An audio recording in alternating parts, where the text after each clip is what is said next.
Untuk menjawab soal kedua tentang media massa yang mempengaruhi pengasuhan anak-anak kita, saya pernah datang ke Bandung pada saat itu persiapan ngunduh mantunya Raffi Ahmad.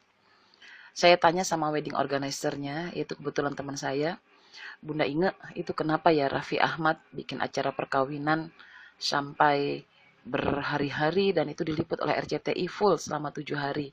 Ditambah dia bikin acara di Bali dan sekarang dia nikah ngunduh mantu pun diliput oleh RCTI. Berarti Raffi Ahmad duitnya banyak ya, kata saya. Tapi Bunda Inge bilang, ih Bunda itu mah, Raffi teh kagak punya duit. Raffi itu karena kerja. Sebetulnya kata Raffi, Raffi mah udah capek, nggak kepengen ada acara pesta-pesta begini. Tapi bagaimana dia nggak melakukannya? Karena RCTI terancam dia bisa jatuh pamornya karena telah dikalahkan oleh Net TV. Sehingga satu-satunya artis yang bisa mendongkrak televisi pada saat itu adalah Raffi Ahmad. Dan RCTI menyiarkan siaran pernikahannya betul-betul diekspos besar-besaran untuk mendongkrak RCTI naik rating yang lebih tinggi. Sejak saat itu, saya jadi mengetahui tentang detail tentang dunia pertelevisian, bahwa ternyata acara yang dibuat adalah acara yang betul-betul tidak bermakna, yang penting bisa mendongkrak rating. Maka saya sampaikan kepada anak-anak, ternyata selama ini kita dibodohi oleh televisi, dan semua yang dibuat itu adalah acara yang mengada-ada. Akhirnya mereka memahami bahwa televisi yang ada di rumah itu, acaranya memang tidak lagi berbobot, tidak sesuai dengan tujuan yang utama, menjadi media pembelajaran. Dan sekarang televisi di rumah sudah nyaris jarang sekali diputar atau dinyalakan karena memang tidak mendatangkan manfaat. Nah, dengan memperkenalkan salah satunya tadi bahwa televisi itu media yang memang untuk membuat kita semakin jauh. Ya. Nah, yang menarik adalah ketika saya membaca sebuah buku tentang mengapa orang Yahudi menjadi cerdas, orang Yahudi menciptakan televisi ternyata bukan buat mereka, tapi untuk kita umat Islam. Bahkan wanita-wanita Yahudi diharamkan untuk nonton televisi selama mereka mengandung bayi dalam kandungannya. Karena mereka meyakini bahwa televisi, gelombang elektromagnetiknya bisa merusak otak janin yang dikandung. Dan setiap anak-anak Yahudi hanya diperbolehkan nonton televisi 1 jam saja. Makanya mereka menjadi anak yang pintar.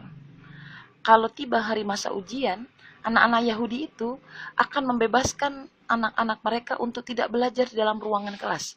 Tapi mereka akan pergi ke kebun-kebun, duduk di bawah pepohon-pohonan, melihat pemandangan yang indah, dan mereka belajar untuk menghirup oksigen yang sangat banyak yang ada di lingkungan alam yang luas. Bayangin, berarti selama ini televisi dibuat bukan untuk mereka, tapi untuk merusak kita. Kasih tahu ke anak-anak tentang informasi ini, dan itu akan membuat mereka mengerti. Demikian juga dengan gadget kita. Ada Facebook, ada BBM, ada WhatsApp, yang bahkan hampir menyita kita untuk melakukan update status. Padahal tujuan pertamanya, Facebook dibuat adalah untuk menjadi dinding ratapan bagi orang-orang Yahudi. Tapi ternyata yang menjadi peratap di dinding-dinding Facebook, BBM kita, ataupun Twitter kita, adalah kita. Dan kita menjadikan dinding itu sebagai ratapan. Artinya, tanpa kita sadari kita menjadi bagian dari orang-orang Yahudi. Walan tardo ankal Yahudu wala Nasoro hatta tatabi'a milatahum. Tidak akan pernah ridho orang-orang Yahudi dan Nasrani sampai mereka membuat kita mengikuti milah mereka. Jadi nggak perlu kita pindah agama Yahudi, cukup menjadi bagian dari pengikut agama mereka.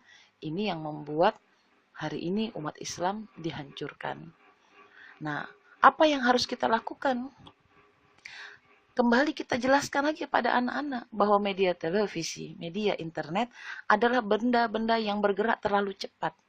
Perpindahan dari satu adegan ke adegan lain, dari satu peristiwa ke peristiwa lain berlangsung dengan sangat cepat. Ini yang akan membuat otak anak menjadi melihat perubahan itu harus cepat. Dan badannya tidak bergerak karena nonton televisi dalam keadaan statis. Di masa depan, anak-anak yang terlalu banyak terlibat dengan sosial media, maka dia akan menjadi pribadi yang enggan untuk bekerja keras. Mereka malas bergerak karena selama ini matanya mengalami pergerakan-pergerakan yang terlalu cepat. Semua serba cepat, dan otaknya akan mengira bahwa segala sesuatu bisa diraih dengan sangat cepat. Dan ini akan membahayakan bagi masa depan anak-anak. Lalu apa yang bisa menjadi penyeimbang?